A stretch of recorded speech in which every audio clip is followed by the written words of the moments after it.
Alright, what's going on, guys? It's Set42 here, and today I am back with another college football prediction video. And yes, this is the off season. Well, there really isn't too much to talk about since I am just mainly a prediction video maker. So every game I talk about. So this is just the off season. This is just like who possibly will start pretty much for these types of games. Well, today I'm going to be talking about the West Virginia Mountaineers versus the Penn State Nittany Lions. The game will be placed on September 2nd of 2023, which is most likely on a Saturday. And of course, this is a long-lost rivalry. So I did not realize that West Virginia and West Virginia and Penn State were actual rivals, which, I mean, you can probably see from the list right there that Penn State pretty much hands West Virginia 48-9-2. So technically, it's not really a rivalry, but of course, these two teams hate each other because West Virginia and the state of Pennsylvania, where Penn State is pretty much close to each other, and so yeah, this is a long lost rivalry. Also, I did a presentation slides, so if I missed anything, please comment down below. This video is just for fans to comment down what they think about this game and who is going to win in this game as well. All right, next slide. All right, so the location for this game will be on Beaver Stadium, which is Penn State, and it's probably going to be like a night game or maybe a 3:30 game, in my opinion. So I don't really know what the time will be when September happens. It is only April right now, which is crazy to even think about. All right, coaches. We have Neil Brown, who previously coached at Troy. I'm an App State fan / UNC fan, and he was a really good coach for Troy, and Troy actually played really well in the Sun Belt. He's kind of struggling here and there. I mean, he has 6 to 7 wins in his record, like 2 or 3 times, but last year wasn't so great. They went like 5-7 last year. Not great at all. James Franklin, as you guys know, who is the current, or this was his Neil Brown, was 35-16 for Troy, 22-25 for West Virginia. All right, now back on to James Franklin. James Franklin is probably the only coach to ever revive Vanderbilt, and Vanderbilt was actually good for 3 seasons under James Franklin, and after that, they just have been in shambles ever since. He has done a great job at Penn State. Yes, Penn State hasn't been to the glory days with Joe Paterno and all that saga, but he's still a great coach, in my opinion, for James Franklin. 78-36 for Penn State. Vanderbilt, and of course he went 24-15. The only coach at Vanderbilt. He actually did really well, considering that Vanderbilt has been awful in the SEC recently. All right. Last season, like I said before, West Virginia went 5-7, 3-6, and they were 9th in the Big 12. Key wins: Baylor 43-40, Oklahoma State 24-19. The rest, you guys know that they didn't really do so well at all. Penn State, they actually shocked me last year. I mean, they went 11-2, 7-2 in conference.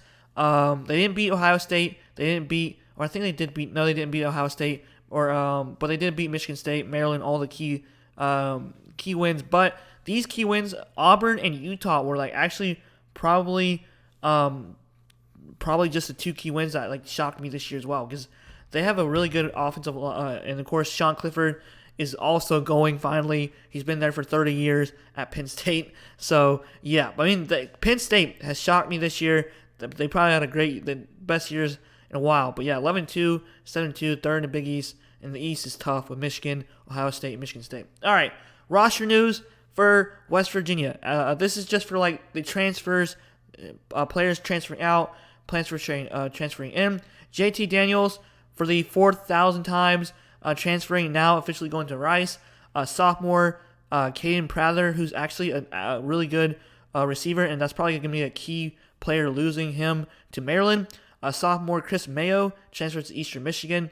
Junior Jordan Jefferson actually is a pretty good player as well, and shocking for him to leave, so he's going to LSU. And I believe that him and Justin Jefferson are actually brothers. I actually looked that up.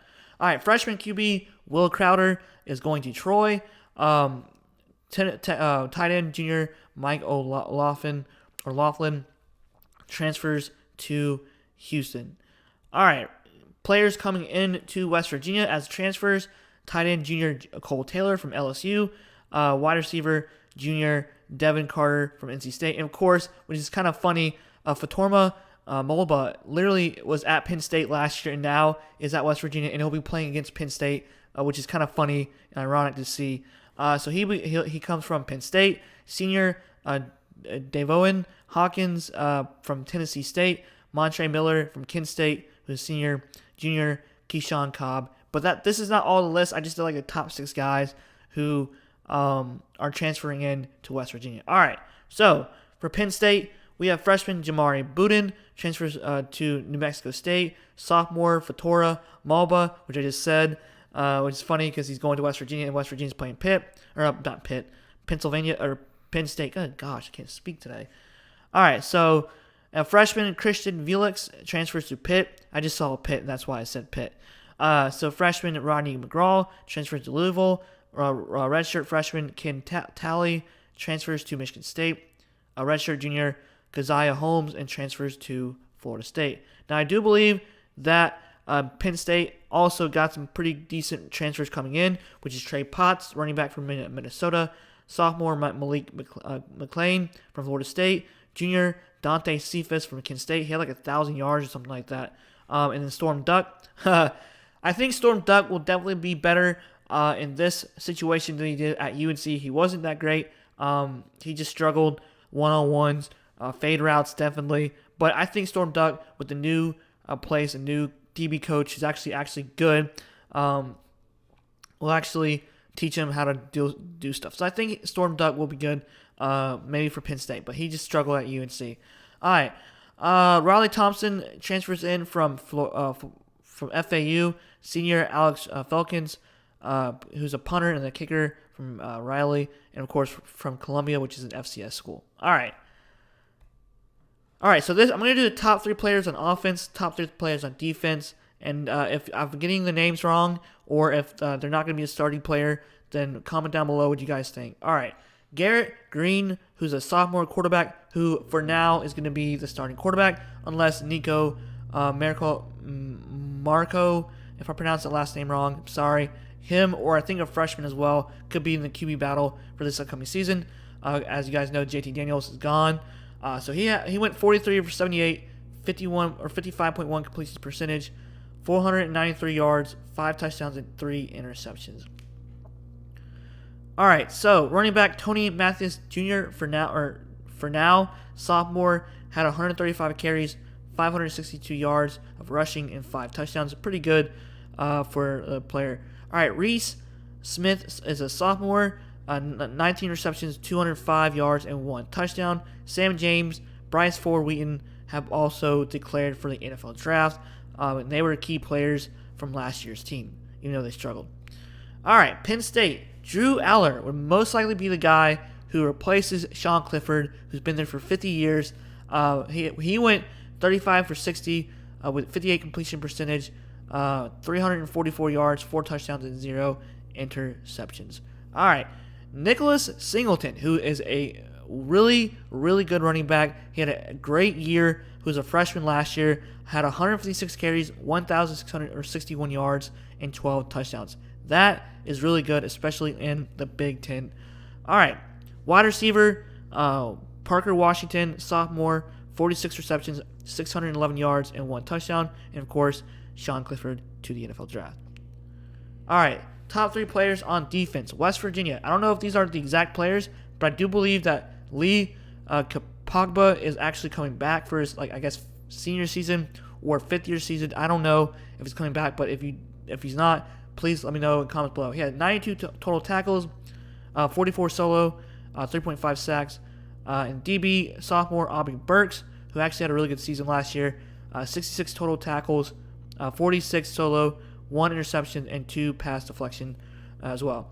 All right, safety junior Marcus Floyd had 63 total tackles, 44 solo tackles, and 4 pass deflection, which is pretty good for him as a safety. All right, so top 3 players for on defense for Penn State. We have linebacker freshman Abdul Carter, 56 total tackles, 36 solo, 6 sacks, 4 pass deflections, 2 forced fumbles, pretty good for a freshman player. Linebacker sophomore Curtis Jacobs, 52 total tackles, 29 solo, 4 sacks, 2 pass deflections, 1 interception. Of course, I believe that's probably a pick 6. So he had a great season as well. Linebacker, sophomore, these were like the top 3 players on the defense. So sorry if it's just linebackers. 44 total, 26 solo, 1 sack, 1 pass deflection. And of course, Jair Brown declared for the NFL draft, and he was the main guy for last year. All right, so team stats. On offense, West Virginia, yards per game, 399. Passing, 227.5. Rushing, 171.5 yards per game. And then points per game, 30. And of course, because the Big 12 loves throwing the ball, loves high-scoring games. Penn State, yards per game, 433.6. Passing, 252.5. Rushing, 181.1. And 35.8 points per game. All right, so for defense, we have yards allowed, which for West Virginia, 412.3. Passing yards allowed, 262.7. Rushing yards allowed, 149.6. And of course, 32.9 points allowed per game, which is not great at all. Penn State, yards allowed per game, 317.9. Passing yards allowed, 212.8. Rushing yards, 105.2. And of course, their defense actually had a really good year this year, only allowing 18 points per game. Oh, all right.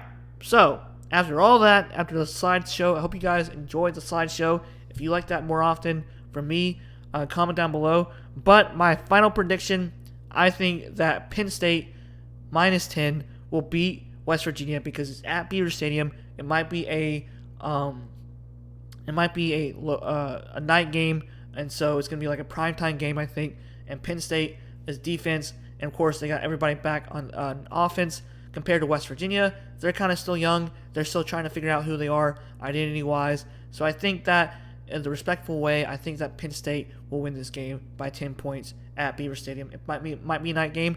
That atmosphere at Penn State is unreal. And so yeah, let me know what you guys think. I've never been to Penn State. Would love to watch the Penn State-Ohio State game. That's on my bucket list. So yeah. All right, guys. Seth42 here. Hope you guys enjoyed this video. Like, comment, subscribe. Thanks for watching. Comment down below what I missed. Comment down below, or just critique my videos, or I would like to have some constructive criticism as well. All right, guys. Seth42 here. Peace out.